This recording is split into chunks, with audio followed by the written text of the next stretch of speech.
ഒരു ചേനയുടെ തണ്ട് ഇപ്പം നമുക്കത് തോരൻ വെച്ചാലോ അമ്മേ? നമുക്ക് ചേനത്തണ്ട് തോരൻ മതി. പതുക്കെ പോണേ. അല്ല ഏതാ വലുത് എടുക്കല്ലേ? ചെറിയത് കാണിച്ചെടുക്കുന്ന നമുക്ക് ചെത്തിയെടുക്കാം. ചോട്ടീന്ന് എടുക്കാവോ? ചോട്ടീന്ന്.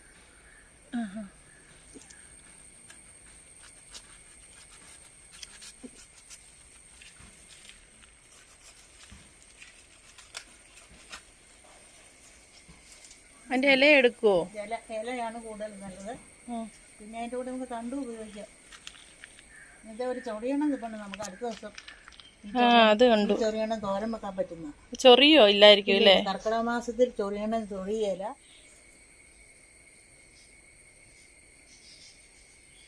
അടുത്തിക്കൊണ്ട് വന്ന ചേനത്തണ്ട് നമുക്ക് നന്നായിട്ടൊന്ന് കഴുകിയെടുക്കണം. ഈ തണ്ടും കൂടെ നമുക്ക് ചെറുതായിട്ട് കഷ്ണങ്ങളായിട്ട് കണ്ടിച്ചിട്ട് ചേനയുടെ ഇല വളരെ കുറവായതുകൊണ്ട് തണ്ടും കൂടെ ഇട്ട് തോരൻ വെക്കാം. ആദ്യമായിട്ട് നന്നായിട്ടൊന്ന് കഴുകി തണ്ടിൻ്റെ തൊലി നമുക്കിങ്ങനെ തൊലി ഇങ്ങനെ ചെത്തിക്കളയണം. ഇളത്ത തണ്ടായതുകൊണ്ട് തീരെ മൃദുവായ തൊലിയാണ്. ചെത്തിക്കളഞ്ഞിട്ട് കുത്തിയരിയണം.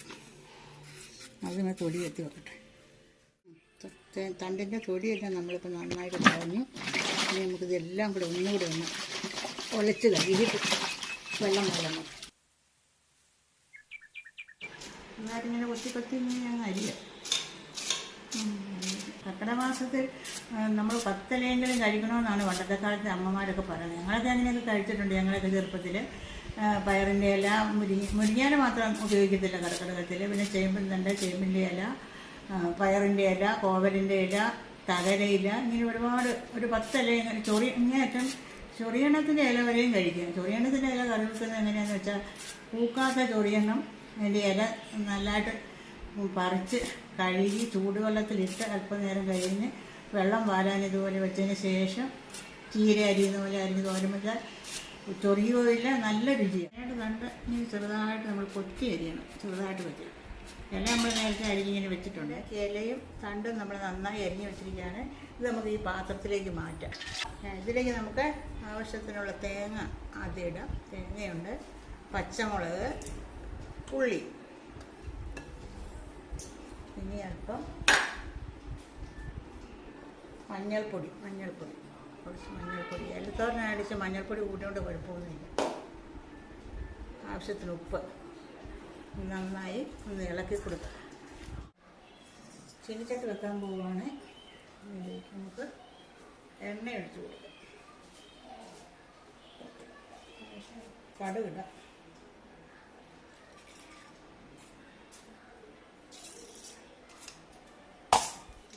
കടുക് നന്നായിട്ട് പൊട്ടിയിട്ടുണ്ട്. ഇനി നമുക്ക് ഇതിൽ 2 വത്തൽമുളക് ഇട്ടു.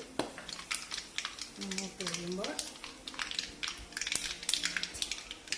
മിക്സ് ചെയ്ത് വെച്ചിരിക്കുന്ന തോരനെല്ലാം അതെല്ലാം കൂടെ നമുക്കൊന്ന് ഇട്ട് മിക്സ് ചെയ്യാം.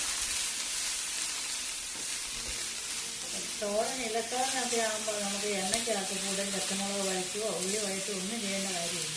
ഒരുപാട് എണ്ണയും വേണ്ട. സാധാരണ തീയിൽ വെക്കുന്നതാണെങ്കിൽ കുറച്ചുകൂടി രുചി. എണ്ണ ചേർത്ത് എണ്ണ കഴിയുന്നതും കുറച്ച്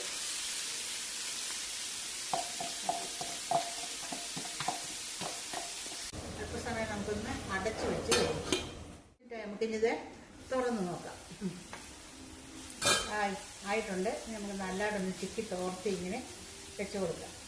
കർക്കിടക മാസത്തിൽ എന്തെല്ലാം ഇലക്കറികളാണ് ഉപയോഗിക്കേണ്ടതെന്ന് അറിയാമോ? നമുക്കിപ്പോൾ സാധാരണ അങ്ങനെയുള്ള കറികളൊന്നും കിട്ടാനില്ല.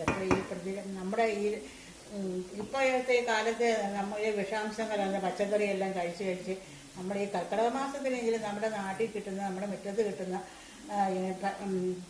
ആരച്ചുണ്ട്, പിണ്ടി, താള്, തകര ഇങ്ങനെയുള്ള സാധനങ്ങളൊക്കെ ഉപയോഗിക്കുവാണെങ്കിൽ അത്രയും ആരോഗ്യത്തിന് നന്നായിരിക്കും.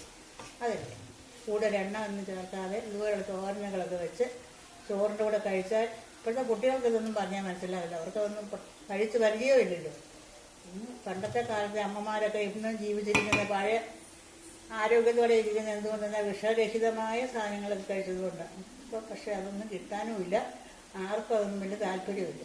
നമ്മുടെ തൊടിയിൽ നിന്ന് കിട്ടുന്ന ചെറിയ സാധനങ്ങളൊക്കെ നമുക്ക് ഈ ഒരു മാസമെങ്കിലും ഉണ്ടാക്കി കഴിക്കാം. അതൊക്കെ ആയിരിക്കും വളരെ നല്ലത്. തോരൻ ആയിട്ടുണ്ട്.